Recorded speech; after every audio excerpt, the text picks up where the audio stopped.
My name is Miguel Mata, first generation American, retired military veteran, and now full-time college student. In my lifetime, I have come to meet people from all walks of life, every corner of the country and most parts of the world. But what I can tell you is, everyone has a story.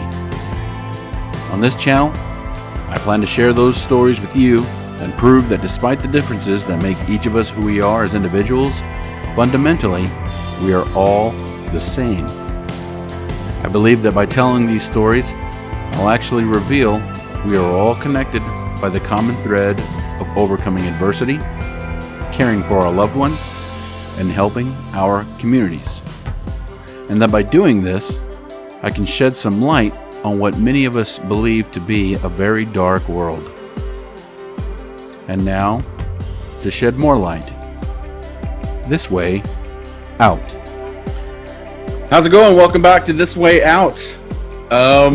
Very, very special interview today with a very special individual, and one that I've been looking forward to for a very long time, actually, because for a lot of reasons. It's an opportunity to learn new things about the world, etc., so on and so forth. But I'm already getting ready to go on a tangent.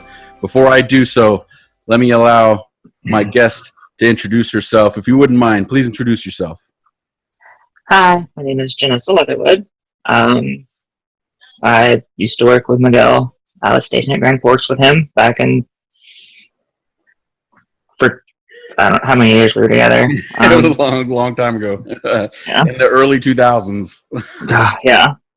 It seems like a lifetime ago.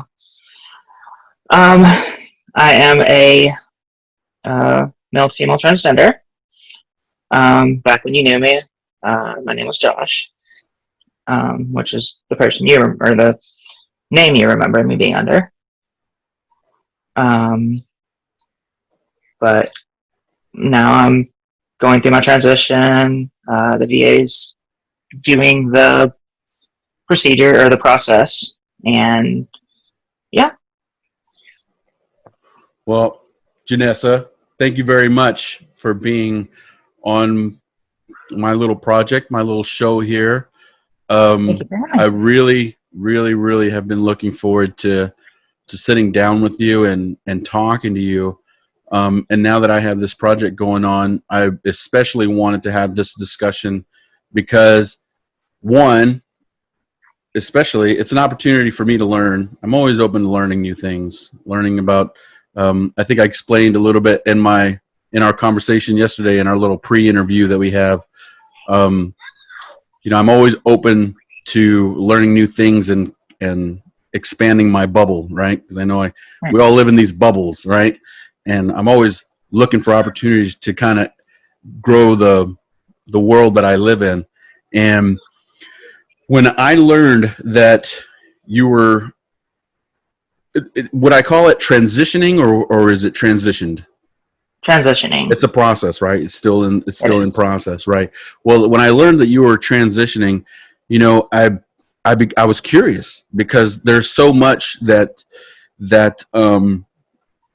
there's so much out there on the subject of transgender people who are transgender, but I don't know anything about it, and I was hoping that you could talk a little bit about it, and one, enlighten me, and to my small following of people who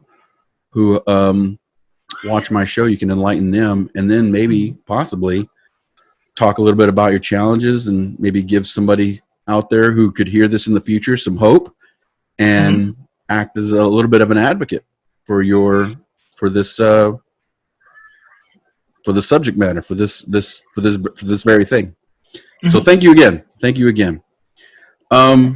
So yeah, as you explained, when you and I knew each other, you were Josh. And I think the very first question that I had was, or that I have, the very first question that I have is that, I've heard with people who are transgender that they feel like they were born in the wrong body. right? They feel like they're Right. born, in the wrong body. Like it doesn't fit. What you're thinking and what you're saying are two different things. Was that the Hmm. case in your situation?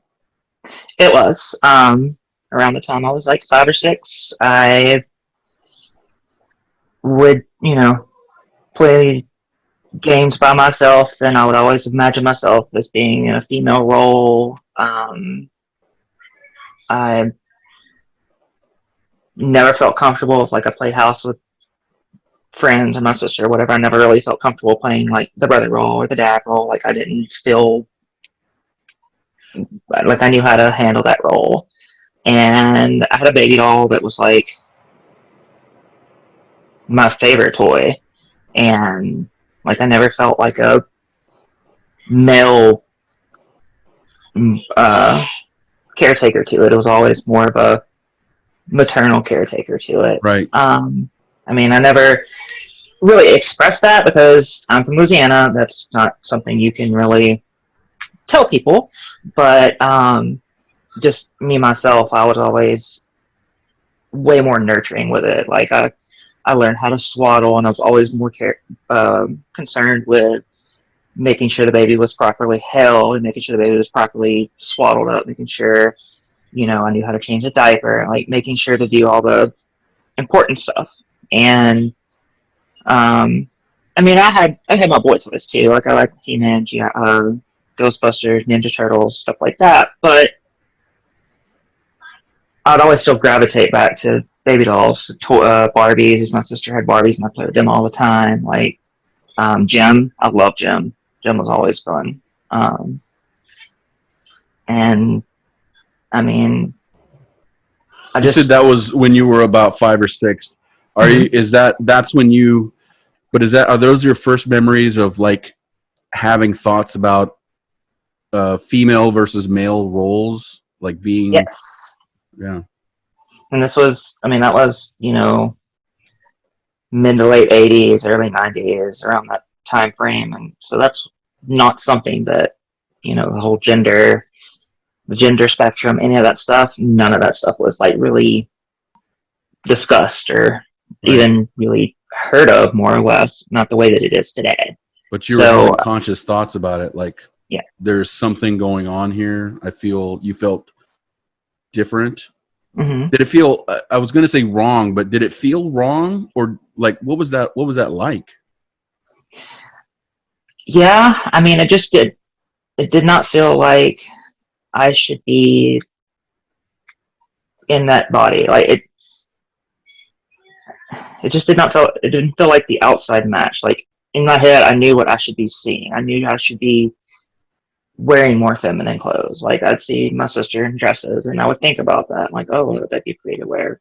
Um, I had a lot of female influence in my life between my grandma and my mom and all that stuff. And I would see, when doing laundry and stuff, their lingerie, I would think about that kind of stuff. Like just thinking about the aspects of feminine apparel and being like, okay, like I want to wear that stuff. I want to know what it's like to wear that stuff. Like why don't I get to wear that? Like Right. it doesn't, like I should be getting to wear that because that's what I feel comfortable with Right. wearing. Right. And I mean, there was nothing at all like sexual about it. There was no, anything like that. It was just straight up like I should be wearing those kind of clothes. I should be getting to do that. Right. Interesting. Um, so you're 5 or 6, and those conscious thoughts start entering into your mind. Did you said you were looking at, or you just mentioned about apparel. Was there any like experimentation taking place with Yes, apparel? I, I had to keep it a secret because I knew it would never be a good thing to be found out. But I would, try on different clothes, and I liked the way that it looked. I liked the way that they felt. It felt natural. It didn't feel like I was doing something wrong to me. I, other than the fact that I knew it would be wrong in their eyes. Right. But to me personally, it didn't feel wrong. Right. Um, That's where you were comfortable. You felt right. comfortable. Right. Whereas, if Interesting. someone, like if I took my son right now and I put him in a dress, he would not be comfortable. Like he would be like, get this thing off of me. Like, no. Right. I was like, this feels good. This feels right. This is natural. Interesting. Um, when boys are in that age range and you give them something girly, usually they act out like super sheepish and like, oh no, get that away from me. That's girly. I was Yeah. like, oh, this is cool. Like, I like this. Mm-hmm. Like I know it felt right. It felt like it should be That me. felt like, yeah, like that felt like it was right for you. Mm-hmm. Interesting. Do you mind sharing a little bit of the story where you did get exposed, like your I don't know if it what part of your family it was, but you got found out kind of that this was happening. This was your teenage years, I think. Yes. I did get caught, cross dressing, and the first reaction and the big reaction was like, "Oh my God, you're gay! Like you have to be, or if you're wearing girls' clothes as a guy, you're gay. Like what's wrong with you? Why are you doing that? Um, that's that's like sick. That's not something that you should be doing." That was like the first and biggest reaction. It was just instant, They were appalled. It seemed like they were appalled by yes. it. Right. Oh yeah, for sure. How did that make you feel? I felt mortified. Like, I mean, and I felt mortified because I knew the stuff they were saying was wrong. Like, I knew when they were saying that's sick and messed up, like, I knew it wasn't. Like, in my head, I'm like, no, it's not. Like, not. Like, I was more mortified that they found out and that's their reaction Right. than, like, I didn't feel shame for doing it. And it was never a question of sexuality because sexuality and gender identity are two different things. Right. um so it was never anything like that for me, and it's just like I knew that was going to be a reaction that would be had just because I knew my family, but like I didn't get the what they were trying to purvey to me of their way they felt about it. It did not come across to me that way.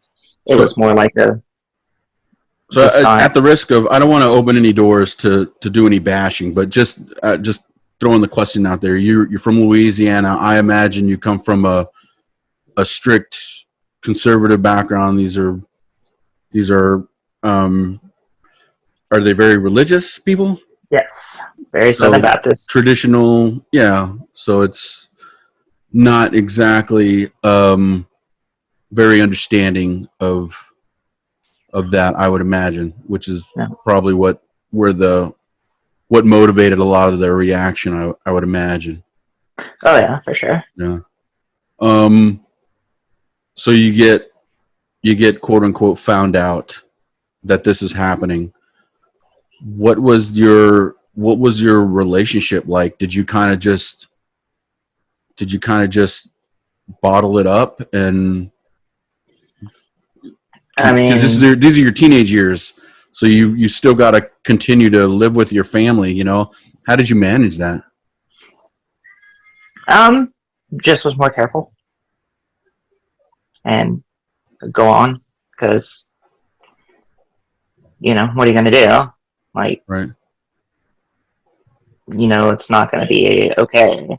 And it's like at a certain point, you're like, no, you can't stop it just Right. because you found something that's right. And Right. you just, I'm going to ask you a question. I'm not trying to upset you here. oh, you're This fine. just pops into my head here. But you've got what makes because I'm sure you explored this some when you were at that age, especially. I'm sure you've heard about fetishes. Mm-hmm. What was different in your mind that between a fetish and what you were experiencing, what you were going through? a lot of, and I've done the research on it too, and a lot of people, transgender people, I just answered my own do, question actually, because you've already answered that question. So go ahead. I'm sorry. I just yeah, a realized it's lot. kind of a dumb question, but go ahead. No, no, it's not a dumb question. It's Yeah. clarification. A lot of transgender people who are in situations like that where they know they're not going to be supported do end up turning to cross dressing, and it is repressed enough. It does turn into it's actually called transvestic fetishism, which is having the sexual thrill for wearing the opposite sex clothing. Right. Um, and it's just becomes one of those things where it's like, I know I can't be doing this, and it just becomes something you're doing because you're not allowed to. Right. Right. But Therein, I guess, is kind of the fetish, but you just explained that it's not a sexual thing. It's not about arousal. It's about natural feeling comfortable, mm-hmm, being you, being who you are. So right, that's where I realized I was like, you just said it. It's not about arousal. It's not a sexual thing. It's not about sexual arousal. It's about being who you are. So once again, like I said, I'm learning here. mm-hmm, I'm trying to learn. So just to get back on track, those are your teenage years, and here you are at however old you are. I'm not going to ask, not yet. Maybe it'll be relevant later, but here there's a significant amount of time between that period and where you are now, and still a lot along the way that I'm sure you've experienced. I know that when we were stationed together in the mm-hmm, early 2000s, whenever that was. mm-hmm, We both left Grand Forks in 2010, so it would have been somewhere mm-hmm. between '05 and 10. Anyway, and I knew you was Josh. Even then, you were going through this. You were still dealing. You were dealing with this. This was all ongoing in your mind, in your life. You were Right. struggling with this thing. I mean, I would imagine you're a grown up at that point. You're an adult at that point. It can't be too much behind closed doors. I don't know. What was it like then? I mean, you still have that fear of getting caught because it's just now coming into the limelight, like over the last few years, um, where it's becoming more and more accepted to an extent.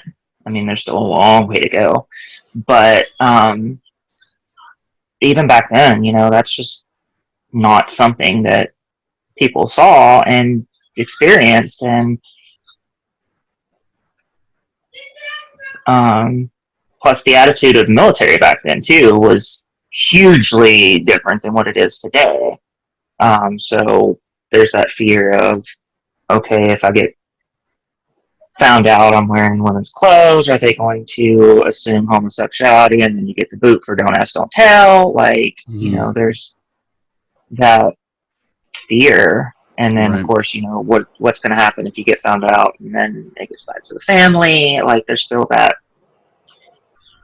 constant fear. And then, plus, working in the maintenance field, Right. um, that's a whole nother. Right. Yeah. Um, Yeah. A lot of type A's. A lot of type A's in that field. how's that going to go over Right. Right. Yeah. when they find out? So, um, is it was just like I felt more free to be able to explore in private. And once I got stationed at Grand Forks and got on my own, I started to be able to branch out and start purchasing stuff and start having a little collection of lingerie and stuff like that I could do in private.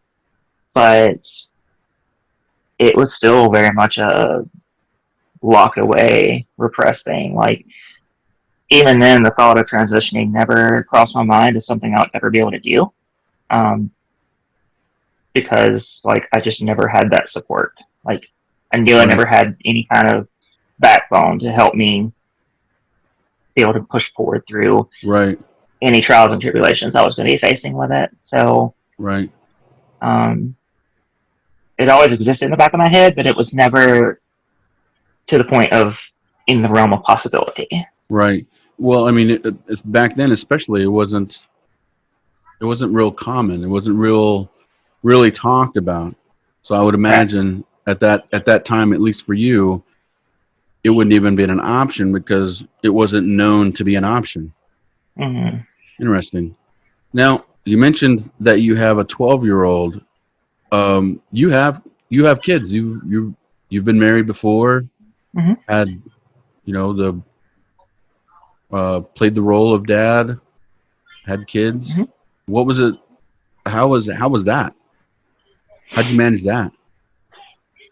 Not like how'd you manage that sarcastic, but how Yeah. did you manage to get through that period? The period before, the period like Well, I telling mean, them you like get which. married. You find someone, a companion, a partner, Hmm. right? A potential soulmate. Hmm. Um, but you still have this thing lingering you still have this conflict, if you will, Hmm. going on in your psyche, for lack of a better word, I guess. How did you manage being a husband, being married, having a family? It's something I told them about up front, like early on in our relationships, and I would say, hey, I'm into. I always phrase it, into cross dressing because I didn't necessarily have the words for it at the time either. Because, like I said, like we both said, there was no real conversation about it, so I didn't have the full words for it at the time either, and I didn't want them, stumbling across a drawer full of lingerie and being like, "Yo, what is this?" Right, So right, I was upfront about it, and I told them early in the relationship that, hey, and the response I would get is, okay, that's great, that's something you can do. I still love you, but I like you as a man, not a woman. So um, it would be something that they supported to an extent, but it was still that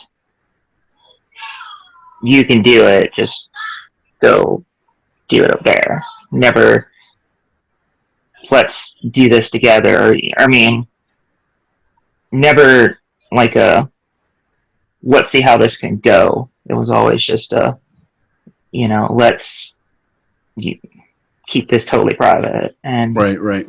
leave it at that. And I've never really been the overtly masculine type of person anyway.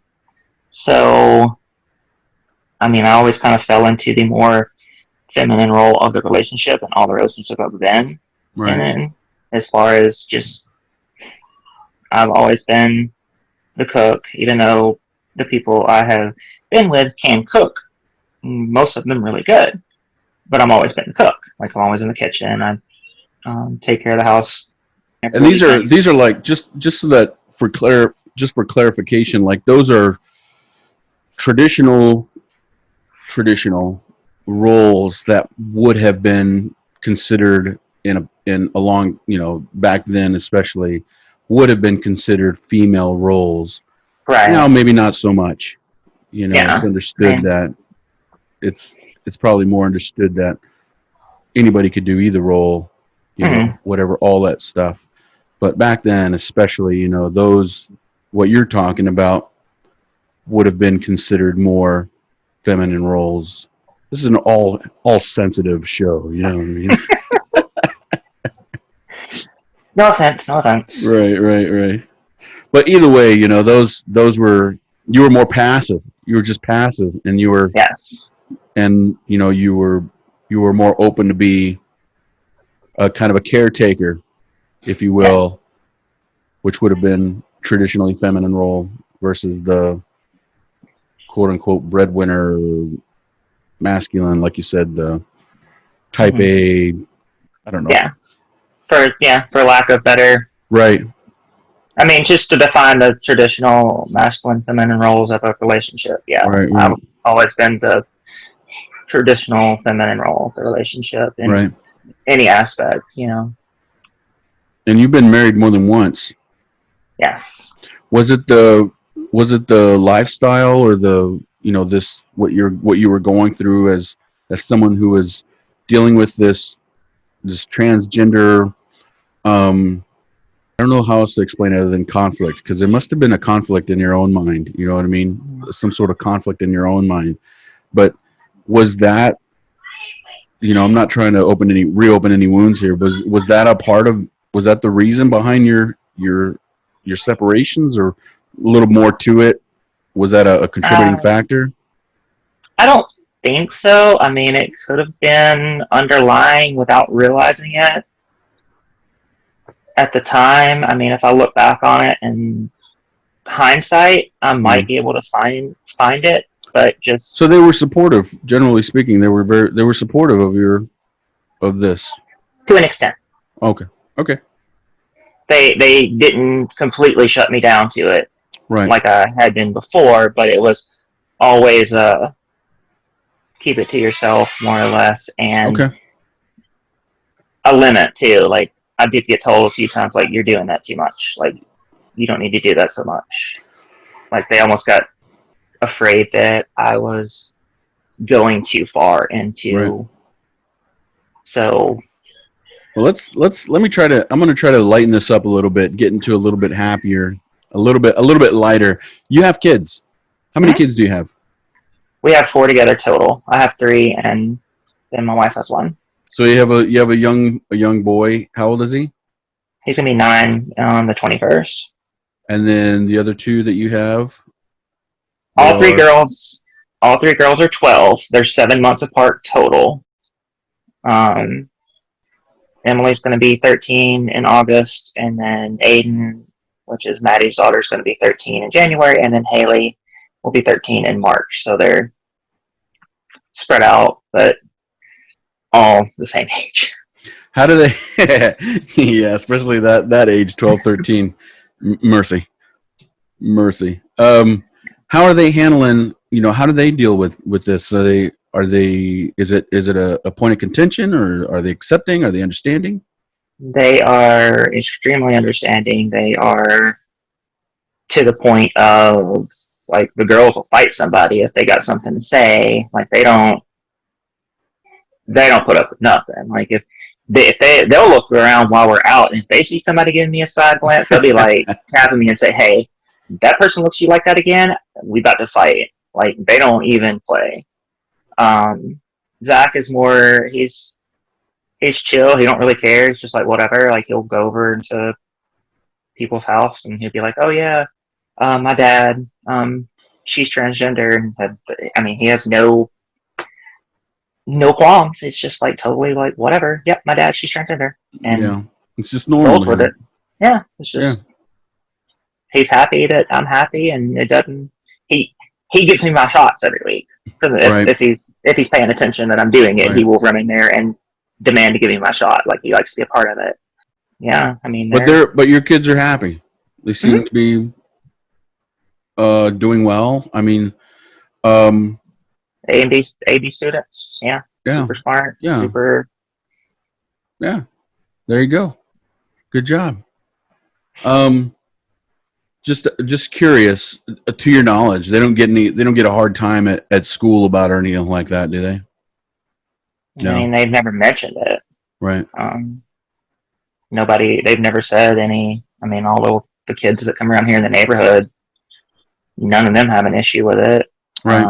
because they And have they have kids over friends all that the come time. over and stuff like that. Oh yeah, Oh, they have loads of kids come over here, and good. I've had a few of the kids kind of look at me, and then Zach will call me dad, and they'll kind of stop and look at me because I'm feminine enough now that even if I'm not wearing makeup or anything, so when Zach says dad, then they kind of like pause and look, and they're like, wait, what? Why do you say dad? And they're like that's my dad. Right. And they're like, but you said she, and he's like, yeah, she's transgender. And Hmm. then the kids would be like, oh, okay. But we haven't had anybody get banned from our No house or drama, nothing like that. Well, that's no. good though. That's good. That's really good. Is there drama with your family back home? Yes. Oh, okay. Yes. Sorry. Yes. No, I mean, I always knew there would be. Right. So it is what it is. Yeah. Yeah. I I mean, mean, you can't change the way people think. You can only do what you can do and right. be happy. And I mean, all I've done at this point is say, hey guys, look, I'm happy, I'm healthy, and I'm doing okay. And if that's all you should ever want for your child. Right. And if that's not good enough, then, I Is that something you still struggle with, or are you in a good place as I'm far in as a your good relationship with place. your family? I mean, it's always gonna suck, Right. but I don't dwell on it. I don't let it.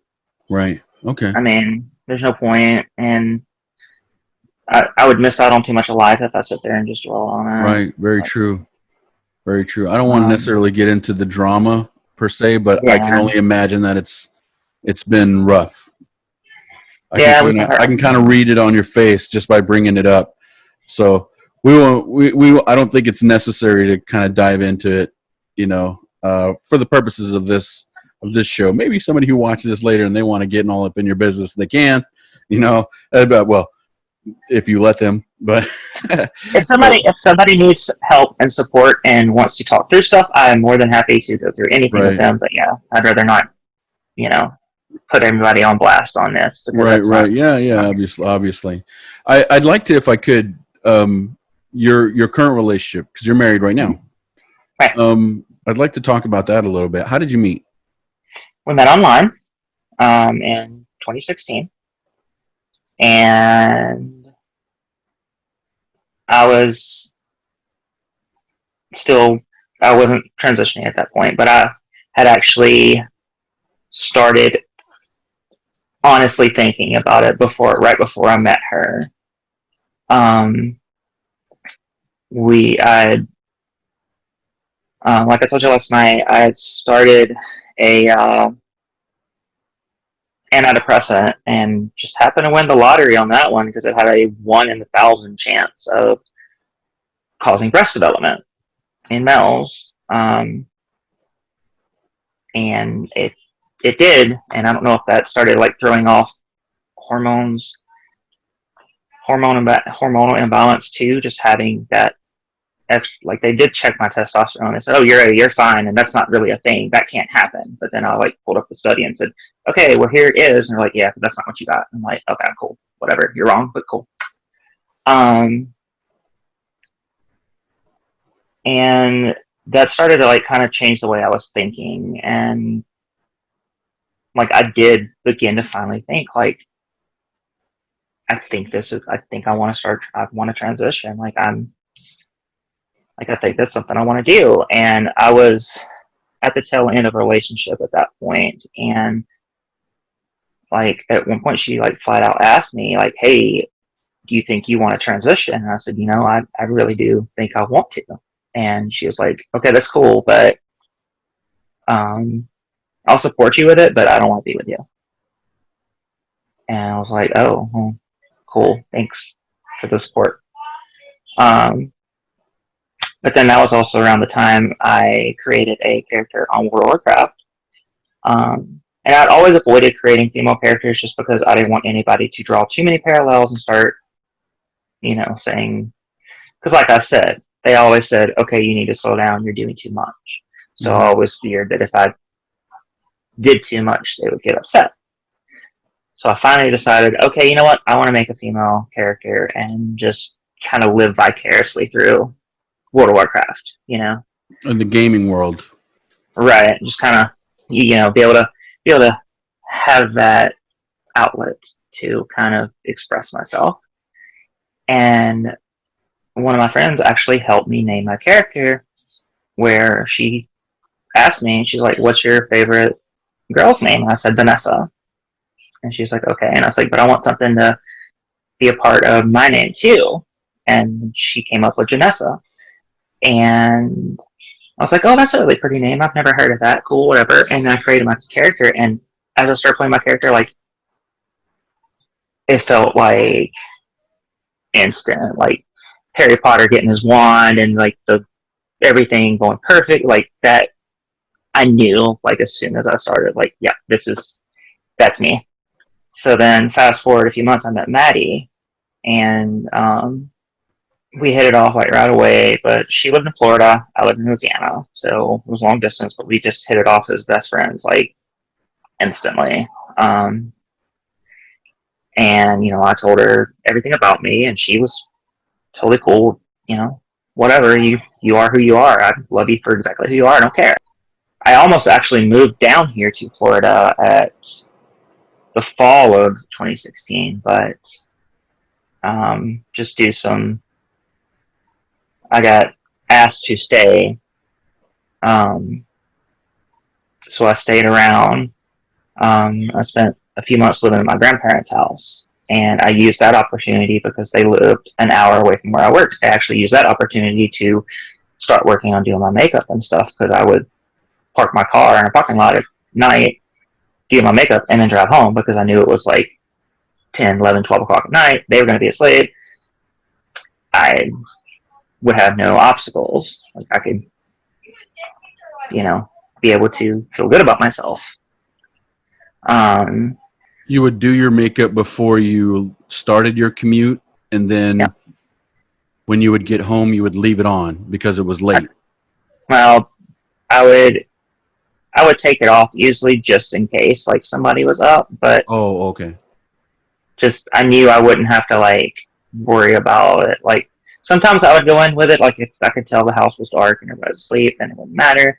I'd go in and I'd hang out for a little bit and make sure I took it off before I went to sleep. But Right. um, But these were it was your just opportunities to try to be comfortable. I keep to be out wanting and to say about. that because that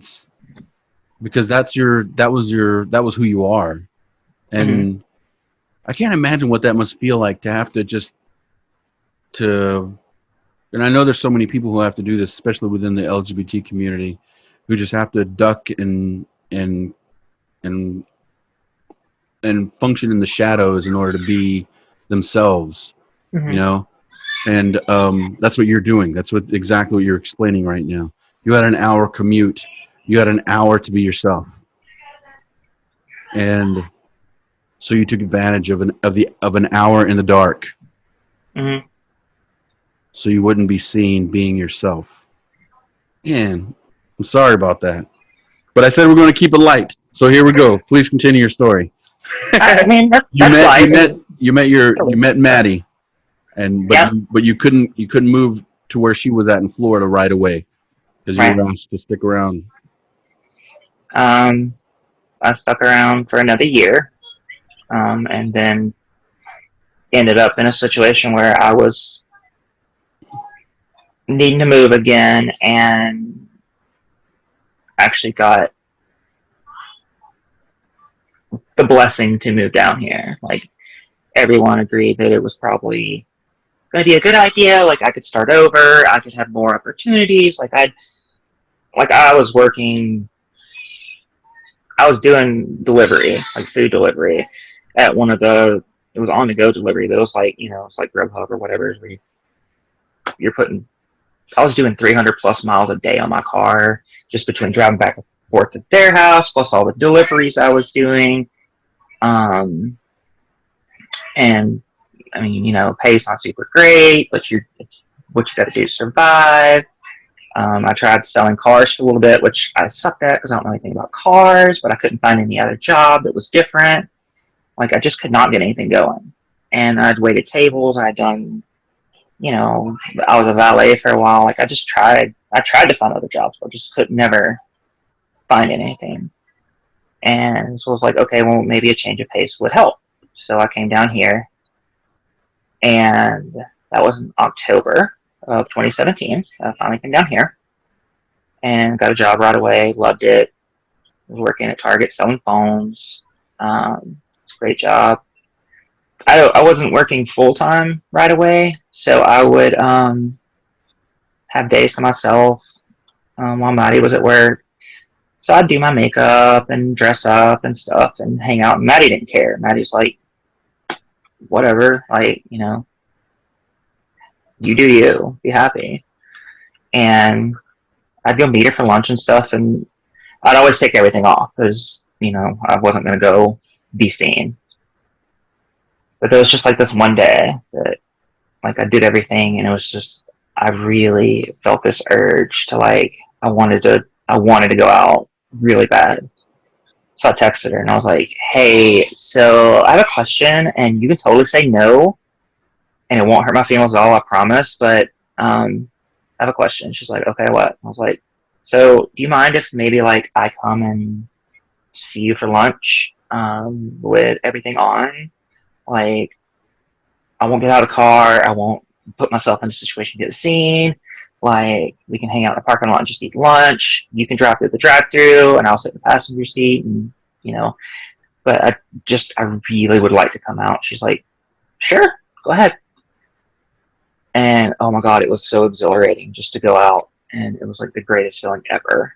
And by the time she got out there, I just had this, like, I could feel the big stupid grin on my face that did not go away, and I could feel like the twinkles in my eyes that would not go away.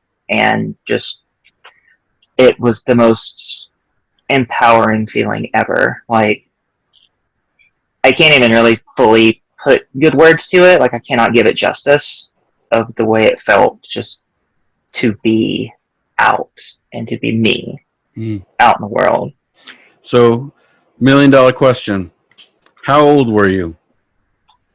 34. Yeah. It took you 34. 34 years. It took you 34 years to be you. To feel like you could be you. 34 years. It's kind of a long time. Yeah. But just, I can really only speak for me here, but congratulations. You did it. You did it. You did it. And ever since that day, you've been out and feeling comfortable. And I mean, it took a few days of feeling comfortable. I started wearing like neutral makeup to work until, you know, my supervisor at work was like, "Hey, why are you wearing makeup?" And I'm just like, and I told her like, "Hey, I'm gonna be transitioning." And I was so scared, but she's like, "Okay, why were you scared to tell me that?" And I was just like, because I was. And then just gradually, once I got her permission, because I didn't actually work for Target, we were third party vendors. So once I had her permission, then I really wasn't worried about anybody at Target saying anything. Plus, Target's a really LGBT friendly company anyway, so I wasn't worried about them much anyway. But so then I started wearing like a little bit more colorful makeup, and the store, we talked to the store about it. The store was super cool. We talked to our district manager. He was like, "Okay." Like, we asked him to come in and see us, but we wouldn't tell him why. And he's like, "You called me over here for that?" Yeah. Really? Like, yeah. why would I care? Like, that's awesome. I'm proud of you. Right. That's great. And like, so I mean, it took a little bit of time to work up to where I felt comfortable. But once I reached that point, then it's like, okay, well, there's no going back. Like, Right. I can't not go out. You know, I'm not going to sit there and flip flop. I'm not going to sit there and Right. Yeah. Why would you want to take a step backwards? Mm-mm. It wouldn't make any sense. No.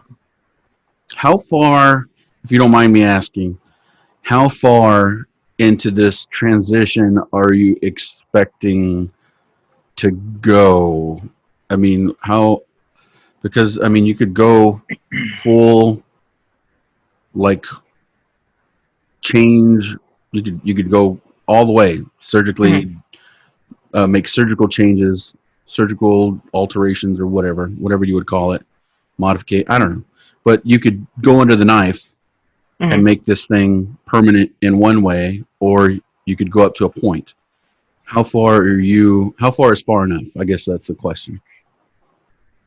For Like, me personally, Uh-huh. and it differs for every single person, so I can't speak for anyone else because everyone feels their own level of gender dysphoria. Gender dysphoria. Yeah, What is that's that exactly?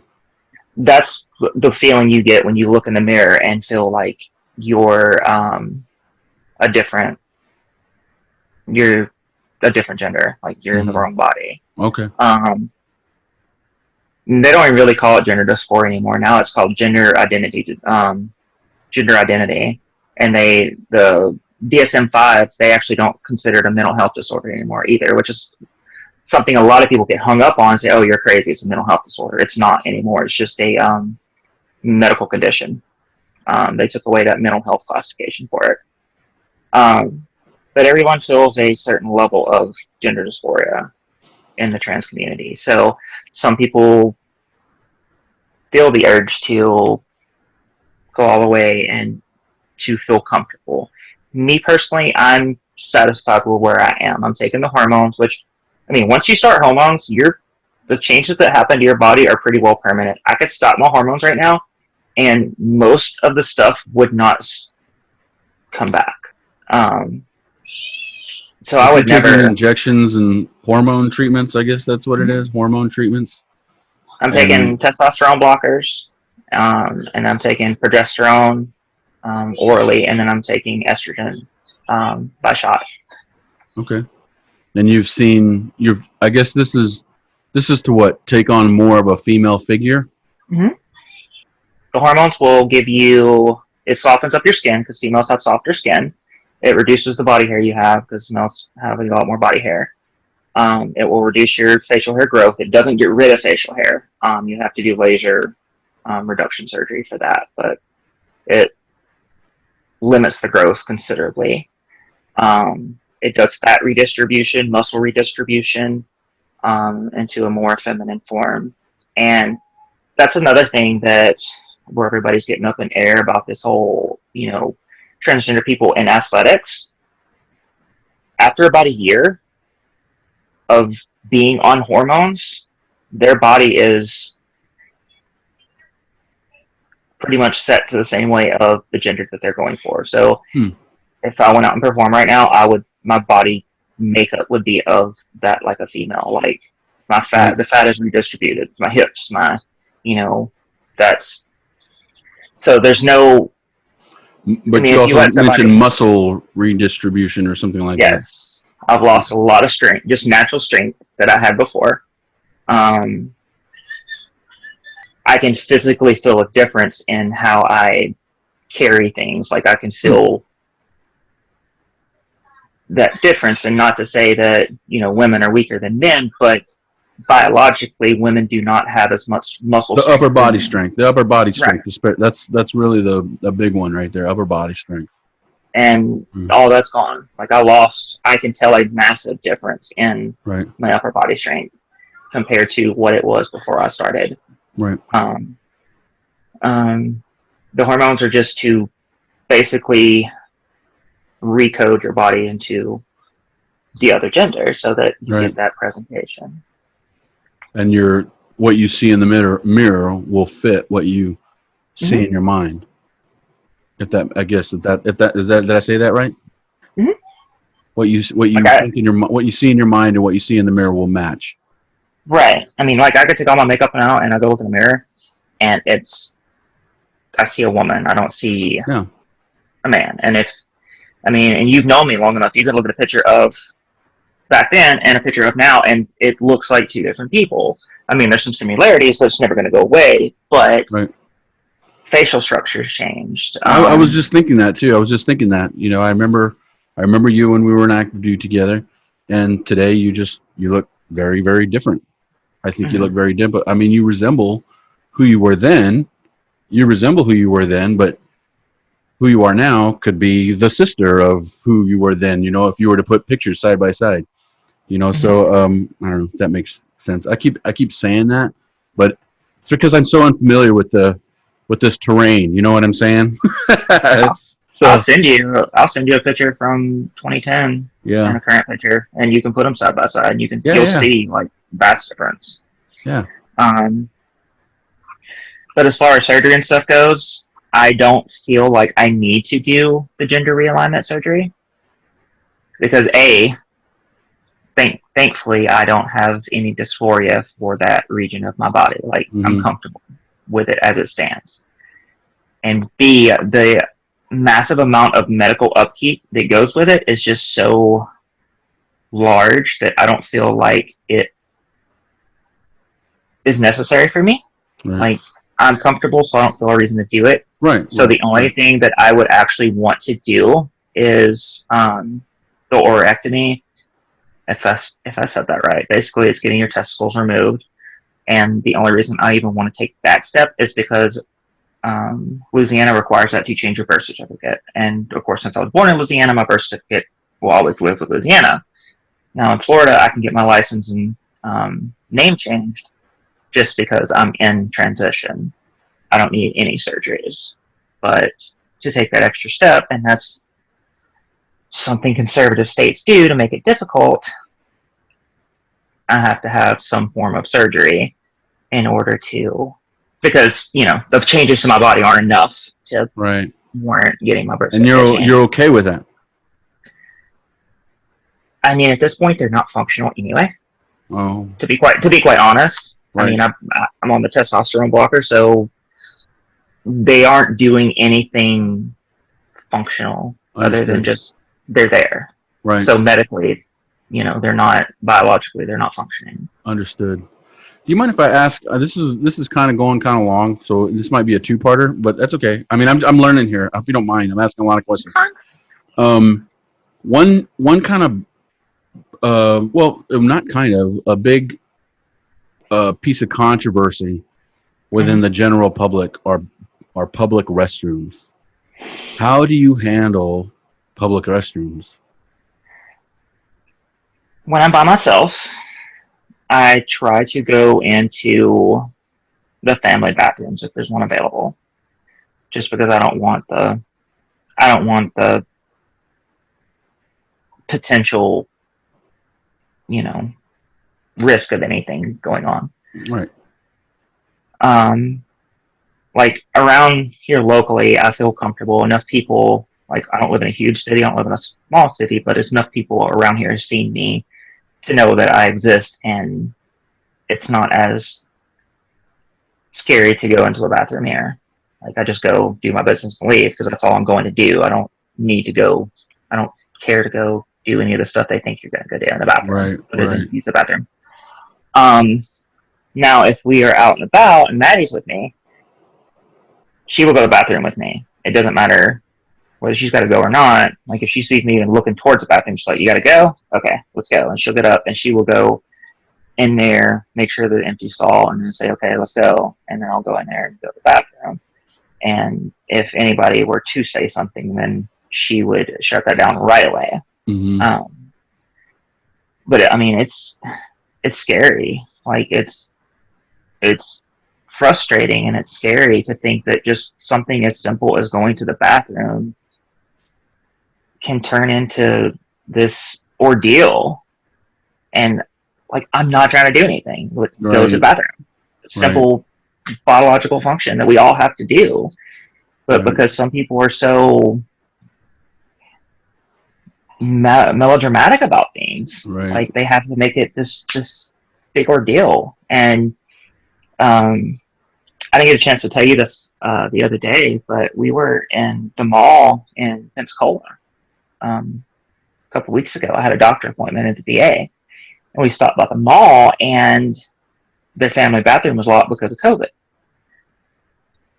And, like, we were kind of standing outside the bathroom because there was so many people going in and out and kind of waiting for, like, a lull. And we stood there for like 20 minutes kind of waiting for that lull to happen, and we had so many stairs. And I was just like, finally I was like, okay, let's go walk around because I feel so uncomfortable right now. I couldn't go to the bathroom if I had to. But, like, it was just so, I mean, they just knew. You could tell at that point they knew, like, I'm just standing there, like, and eventually we walked around and we went back, and I was like, I gotta go. Just go clear a spot because I gotta go. I don't care if they're going to say something. We'll just deal with it after.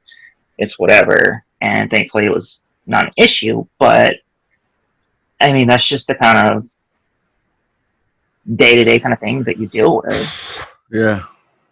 Well, I'm sorry you deal with that. I'm sorry you deal with that, and I hope that someday, it'll get better. It'll get easier. People will be a little bit more accepting and understanding that you're not the big boogeyman. You're not a boogeyman. You're not a criminal. Mm-mm. You're not an evil person. Just somebody trying to go to the damn bathroom. Right.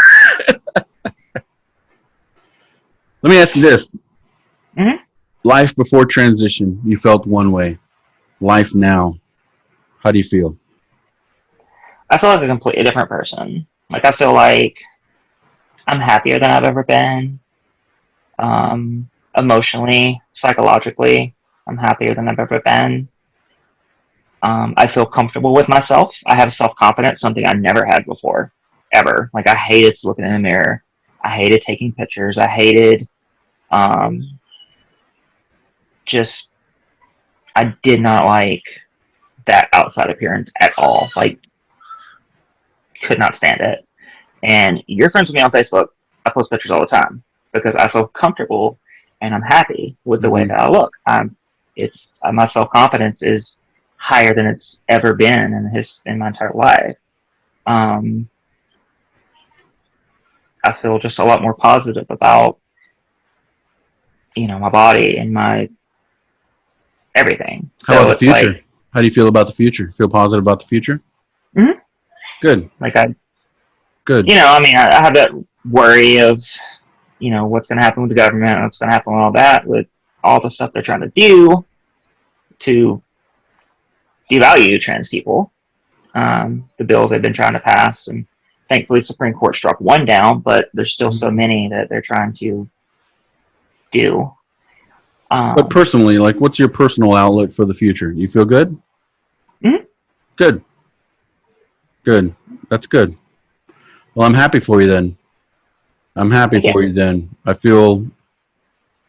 I'm happy for you. I appreciate it. I'm proud that you have found your space and that you are comfortable in your skin finally. So good for you. Good for you. It's possible. Mm-hmm. It's possible. Would you? So you know what? I am going to let's before we conclude this episode. I didn't prep you for this, but I like to ask people before we end an episode if there was a piece of advice, a piece of information, a nugget of some sort that you could pass along. It could be something completely unrelated to what we talked about today. But if there was one thing that you could pass along to someone, you've got an opportunity and an audience, what would that thing be? Always find a way to be true to yourself, even if it's going to cost you some things. It's going to open the door for so many others. Be yourself. Be yourself. It's going to take, yeah, I think you nailed it. I think you said a mouthful, and you said a lot by saying a little, which is what we want in life. Sometimes it comes at a cost. And I, after what you explained today, I can only hope and I can pray that you're going to, that things will smooth over in one area of your life. But as you have already mentioned, you're in a good place right now. Mm-hmm. And that's all anybody could ask for, and that's all anybody should want for you. And God bless you. That's what I say. Thank you. God bless you. All right. Well, this has been another episode of This Way Out. My guest today was Janessa Leatherwood, and I am so grateful that you were on my show and you trusted me to be on this platform to tell your story. If you're watching on YouTube and you liked what you saw, you want to see future episodes, don't forget to click like, subscribe, comment, share all of those neat things that you say at the end of these YouTube episodes. If you're listening on the podcast, remember the podcast is available on, don't forget to subscribe on the podcast, but the podcast is available on Spotify, iTunes, iHeartRadio, CastBox, Google Play, and on the This Way Out website, thiswoe-light.com. Once again, thank you very much, Janessa, for spending some time with me and telling your story. I am very, very grateful. You folks out there, take care. God bless. Bye, everyone.